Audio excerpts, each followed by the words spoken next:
Hey guys, it's Julian, and today I'm going to be talking to you about how to make deep micro house in the style of Max Chapman and Resonance Records. I'm going to be diving in and showing you guys a little bit deeper stuff actually than I've shown you in the past. Some more stuff with synths and leads and chords and all of that.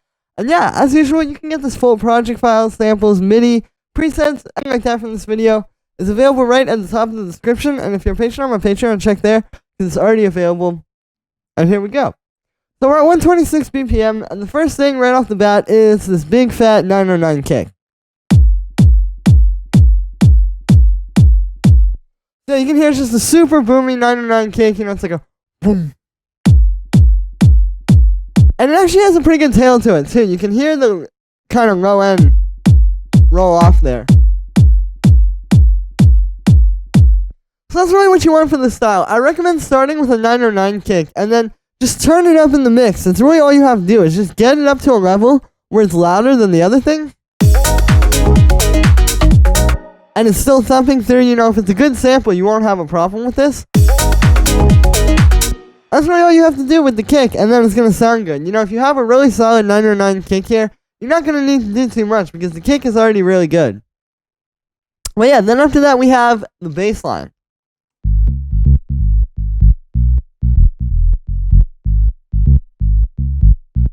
So this bass line has a bit of a chord progression. Basically what it's doing is it's going G sharp minor, B major, E major, and then F sharp major. So it's actually a pretty simple progression, but then we're just kind of making it like really bouncy and dancey.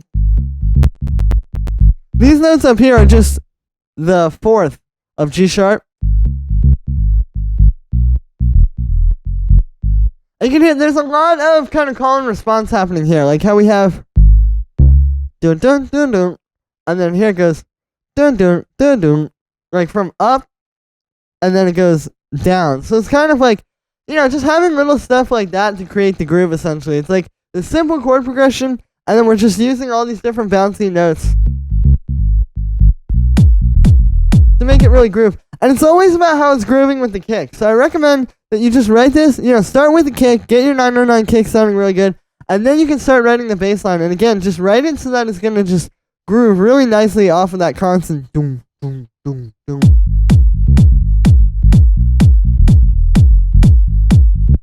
And even just having like the symmetry, like how this ends with dun-dun-dun, and then here goes dun-dun-dun.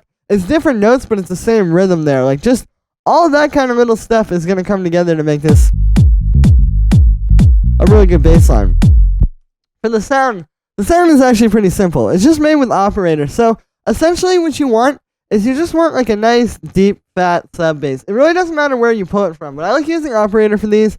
I have 3 sine waves here, you can see, just all doing FM. They're all the same octave, but it creates this kind of like sine wavy sound. But then it has a bit more high harmonic and mid-range harmonic content and low-mid harmonic content as well, so you can actually kind of hear it, and it's going to be a fatter bass. And then I also have the low-pass filter on, which is a little bit of an envelope just to make it more plucky. There's without that. And then with it, it makes it fit into the rhythm a little bit better if it's kind of like tighter and more plucky. And then we just have some drum bus, a side chain, which is side chaining into the kick, and then just an EQ8 here, which is cutting at 100 Hz to make a bit of room for the kick. And that's the bass line. The next thing that we have here is this house organ.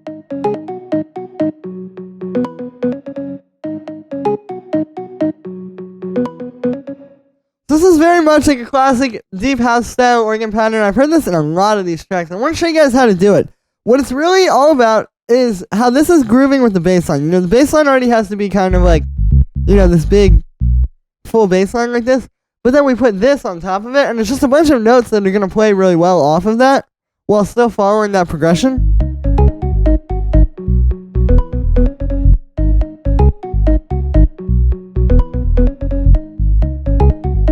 And then this is just kind of going in the background like that.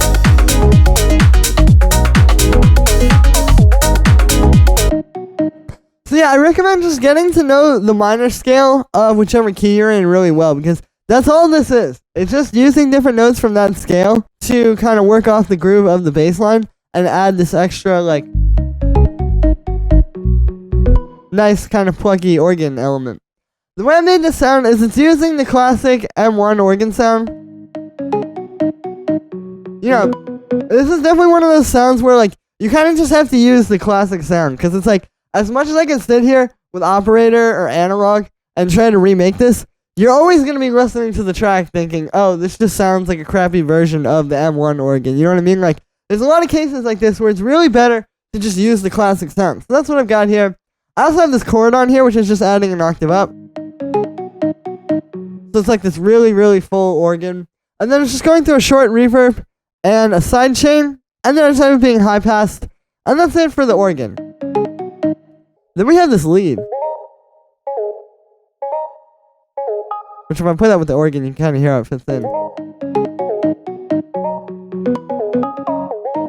So you can hear this is all working in that G sharp minor scale. And what's happening is, well, the chords are changing with the bass line and the organ. You can hear this gives you something that's very repetitive and very much kind of like the same thing.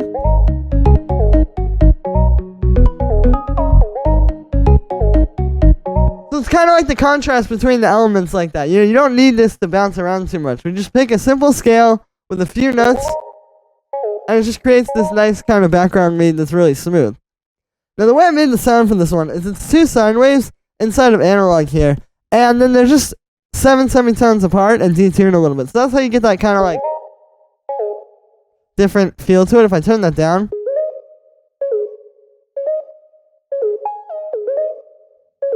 you can hear it's not quite the same. And then we get the amp envelope like that. And the only other thing inside of the synth for this one is the glide.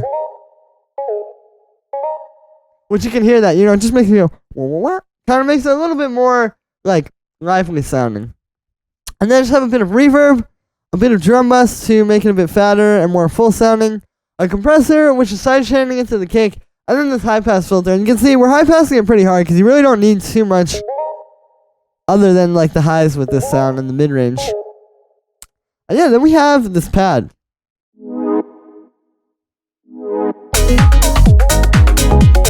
Which you can hear, that just goes every single time on every two basically. So basically, this is just playing a G sharp minor chord. That's all it is. It's just a really basic G sharp minor triad, root note, minor third, fifth, and then we also added a G sharp up here,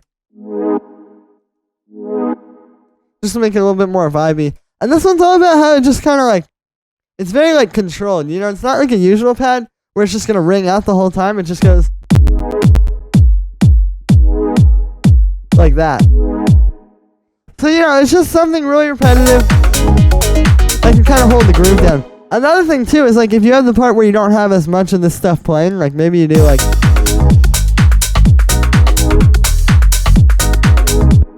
you know, it kind of gives you something for the intros and outros like that. Now, the way I made this sound is it's just two saw waves inside of analog going into a low pass filter, and then the low pass has an attack, so that's what makes it go. It's like fading into the filter there. The amp envelope is just like that, and then we just have a bit of vibrato and unison to make it a bit more colorful and vibey. And then we just have a bit of chorus, a bit of reverb giving it some more space, a drum bus which is fattening it up, and this also just kind of helps to bring out that like more juicy analog feel when you're working with synths like this. And then we just have a compressor which is sidechaining to the kick because you still need it to be under control, and then a high pass filter, and that's it for that pad. Then we have these chords.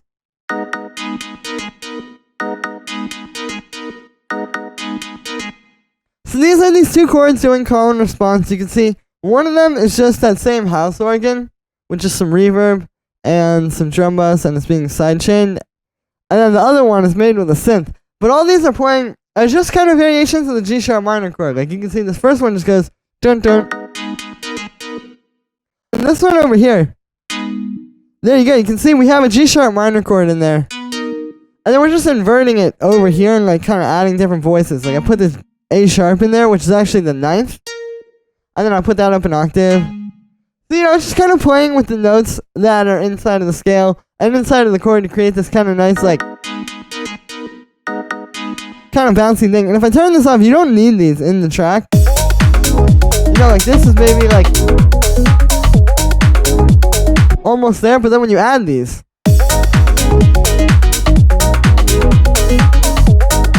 you can hear what it adds in terms of energy. And for the synth patch on this first chord, all it is it's just 3 sine waves and operator. Like, it might seem kind of crazy, but it's actually pretty simple. Just 3 sine waves creating this more interesting, kind of like very 90s sounding FM sound. And then it's just going into a low pass filter, which has a bit of an envelope, so we're getting this plucky, like, kind of feel to it. Which, yeah, the filter envelopes actually do add to the groove. Like, if you make your sound more kind of tight like that, it's going to make it more groovy. Like, if I turn this off, it's a little bit too in your face. So that just really helps with that, and keeping it kind of tighter with the groove. And then we just have a really short reverb on this one, and a compressor side chaining into the kick. And the second chord is just like I already showed you. And yeah, so then we move on to the drums. So it starts with the clap. You know, just like a nice fat clap. It's a bit more mid-rangey. You can see I dragged over the start time as well to get it right on the transient there.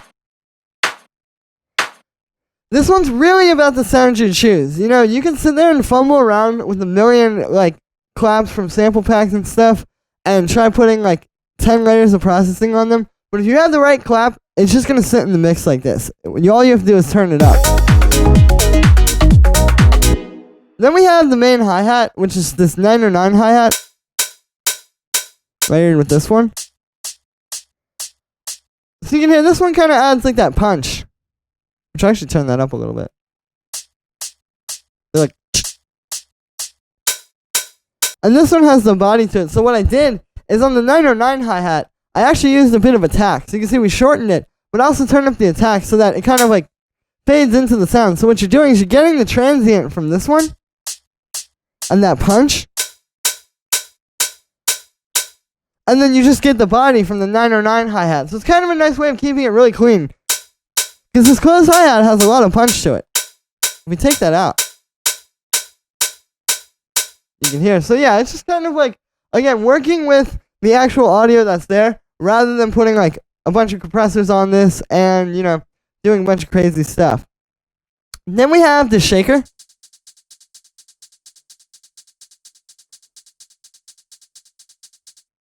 So yeah, you know, pretty simple background shaker. We have this live hi-hat, which just kind of comes in. You know, just adds like some extra sort of background sounds there. We also have these bonus hi-hats, which kind of play off of the shaker.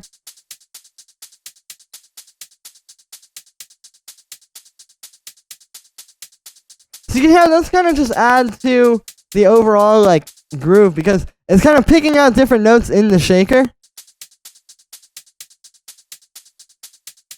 and accentuating them, as you can hear.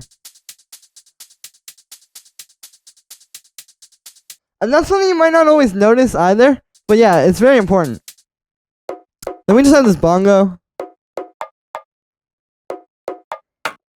as well as this percussion down here, which is just a bunch of different sounds inside of a drum rack. You can hear these two really just add in that sort of background, kind of bouncy, minimal percussion.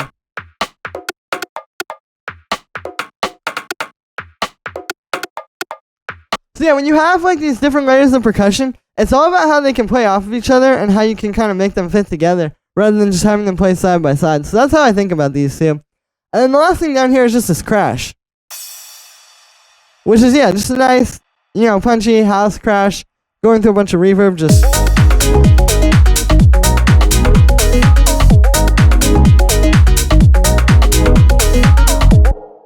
and yeah, so that is going to be it for this one, guys. I hope you enjoyed. As always, make sure to like this video, as well as subscribe, and let me know what you think of this video in the comments. Like I said in the beginning, you can get the full project files, samples, MIDI, presets, everything like that from this video is available right at the top of the description, and if you're a patron on my Patreon, check there because it's already available. And yeah, thank you so much for all the support, guys. Every sale on these sample packs really helps keep me going. And yeah, I will see you guys tomorrow with another video.